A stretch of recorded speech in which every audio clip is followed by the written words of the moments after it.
Sapagkat natapos na ang arc ni Egakay, dito naman tayo dinala ni Author YC kung saan maliwanag ang buwan, walang nauwang at walang nabubuang. Sa kalaliman ng gabi, tila may isang sekretong pagtatagpo ang nagaganap mula sa dalawang panig na halatang mga bigatin ang dating at madaming mga nakapalibot na gwardya at alipores sa isang warehouse na hindi abandonado ng lolo mo.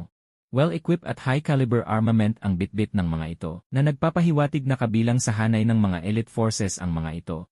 Sa tindi ng seguridad, masasabi mong napaka-importante ang eyeball na kasalukuyang nagaganap sa loob ng bodega na kung iyong usigin ang laman nito ay puro mga chemical drums o containers na binubulong sa lolo mo na ito'y mga kontrabando. At sa left corner, weighing 264 pounds, broad-shouldered white hair, may taas na 6 feet 2 inches at hindi Koreano pero mabilis tumakbo. Kasama si Maya, codename 005 ng numbers. Samantalang sa right corner, weighing 132 pounds, round-shouldered brown hair, may taas na 5 feet 11 inches, at hindi Koreano pero bobo kasama si Quinn, codename 003X ng numbers. Hindi pa nag-umpisa ang laban ng dalawang mangmang pero itong si 005 at 003 ay nagsimula na ng kanya-kanyang abilidad sa patagisan ng orahan. Sadyang mainit ang dugo ng mga numbers dito kay 003 at sa tuwing makikita nila ito ay naiirita ang mga ito at nawawala sa konsentrasyon dahil sa mapanukso nitong ngiti na tago ang ngiwi. Hindi nga lubos makapaniwala si 005 na kukunin ng kabilang grupo si 003 at kung nakita daw niya ito kanina sa labas ng bodega ay malamang natamnan na niya daw ito ng bala sa ulo. Nang walang ano-ano ay biglang nagkamayan ang dalawang hindi bida, tanda ng isang magandang kasunduan. Hindi man nagustuhan ito ni 005, ay taimtim pa rin ito nagmamatsyag sa kilos ng mapaglinlang na si 003 na kasalukuyang suot-suot ang nakakalokong ngiwi.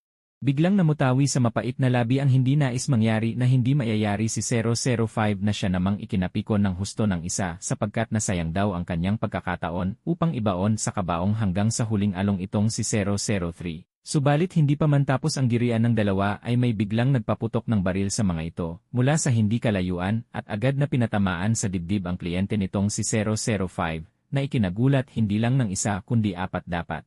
Sa lakas ng dating ay one shot big shot ang lolo mong lolong. Lalo na itong si Maya na biglang karipas sa takbo upang hindi magtago at pabalikong tinungo ang barumbado na nooy hinahango ang tensyonadong bano. Kung sa isa ay one shot big shot, ito naman ay one shot headshot kung saan nakakagulat ang pagkagulat ni 003 na parabang matindi ang pagkadiri sa amoy salapi na among maputi. Pagkayari sa dalawang target ay agad sinundan ng hagis ni bangis ng flashbang sa gitna ng dalawang grupong walang muwang. Subalit bago pa man ito tuluyang mamayani sa ere, ay nagawa pang makakobli ng dalawang dilag na sina 005 at 003. Hanggang sa biglang lumiwanag ang hindi buwan na ikinagulat ng hindi lahat, sanhi ng pansamantalang pagkabulag at pagkabingi, dahilan upang mataranta ang ilan, na siyang naging mitsa ng pagkalustay ng kani-kanilang mga buhay at free hit si Hitman.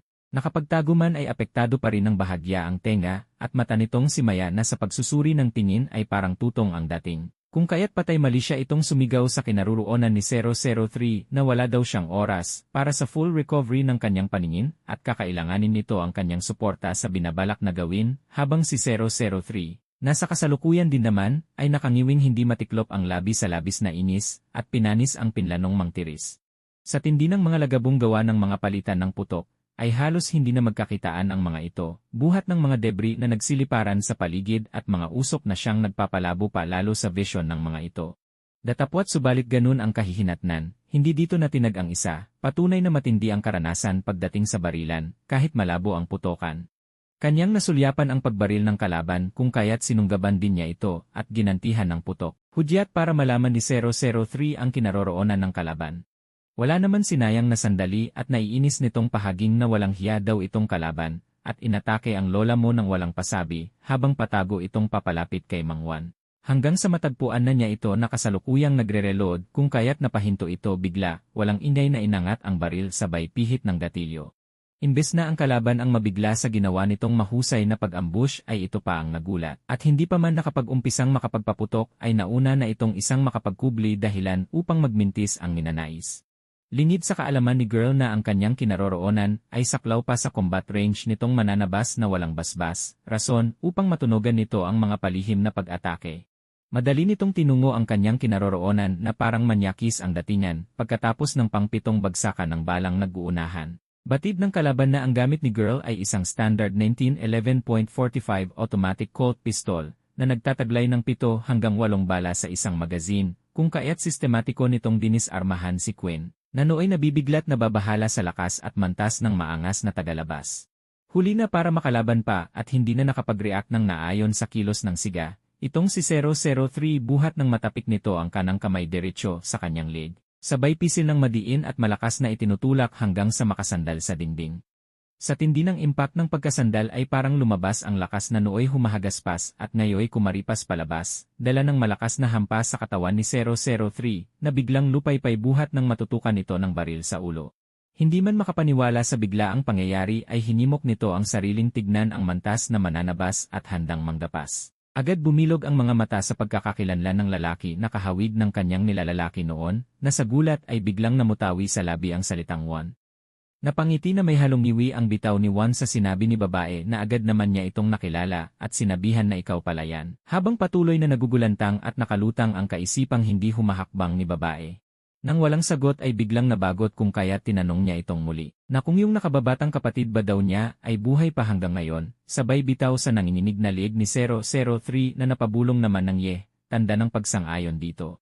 Pagkarinig ay walang imik na tumalikod ang ngayong kilala na bilang si Juan, at tahimik na binuhat ang attache case at binitbit ito palabas, habang patuloy pa rin na nanginginig sa nakakagimbal na kaganapan itong si 003.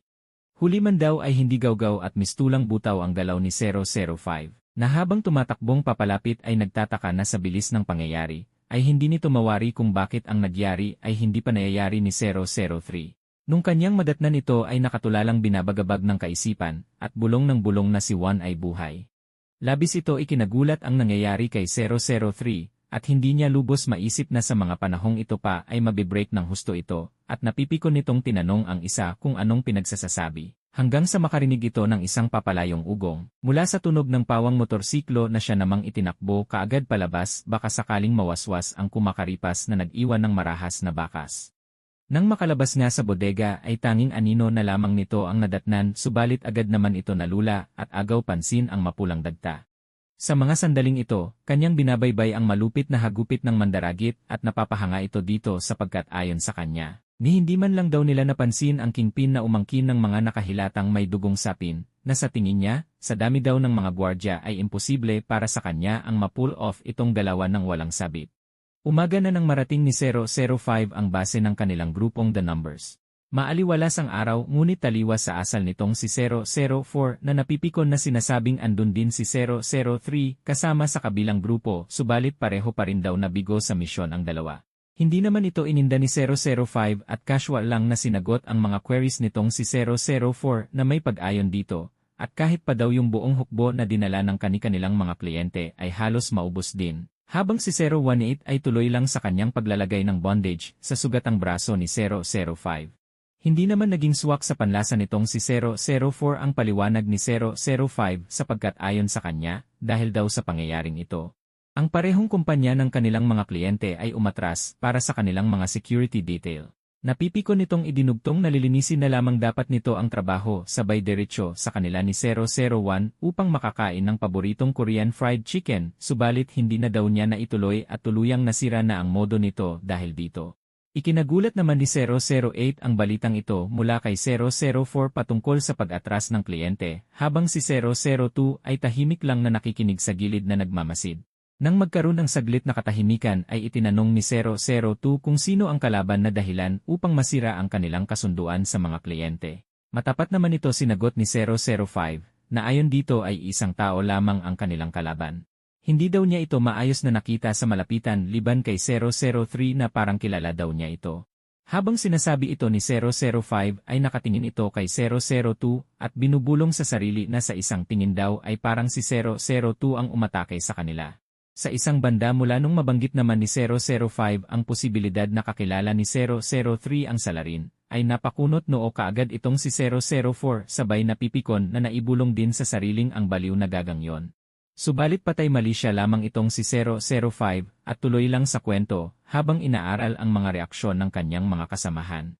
At nang kanyang mabanggit ang binubulong noon ni 003 na si Juan ay buhay, at mukhang Juan daw ang pangalan ng salarin, ay sabay-sabay nagulat ang apat na tila ba. Huminto ng sandali ang kanilang orasan, pahiwatig ng kanilang kaalaman patungkol sa napag-uusapang hindi bida.